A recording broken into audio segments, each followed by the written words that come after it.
the Honorable Donald John Trump.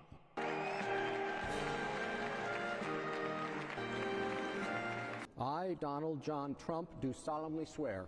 From the moment Donald Trump was inaugurated as the 47th U.S. president, he touted his second term in office as a turning point for the country, a golden era of America first. From this day forward, our country will flourish and be respected again all over the world. That vision realized through a year of unprecedented rapid-fire and sweeping changes, upending previous U.S. domestic and foreign policies. Decision of 78. Biden. On day one of his presidency, Trump issued 26 executive orders, the most by any U.S. president.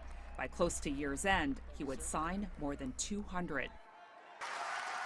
Among them, withdrawing the U.S. from the Paris Climate Agreement and the World Health Organization, while slamming the two for putting an unfair financial burden on the United States.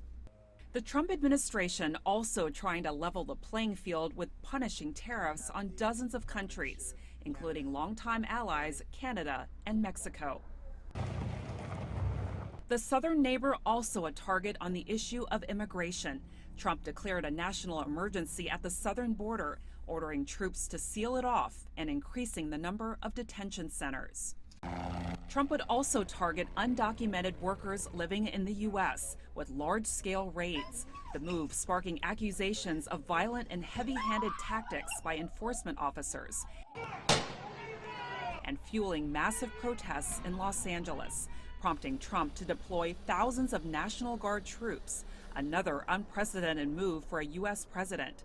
The soldiers also deployed in a handful of other major U.S. cities, including Washington, D.C. and Chicago, with more on the horizon.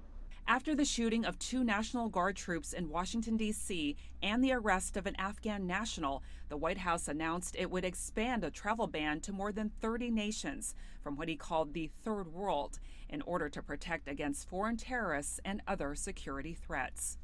I don't want them in our country, I'll be honest with you. And defending U.S. security, the renamed Department of War, replacing the Department of Defense, to convey what the White House calls a stronger message of readiness and resolve. That is focused on winning wars, not just perpetually defending.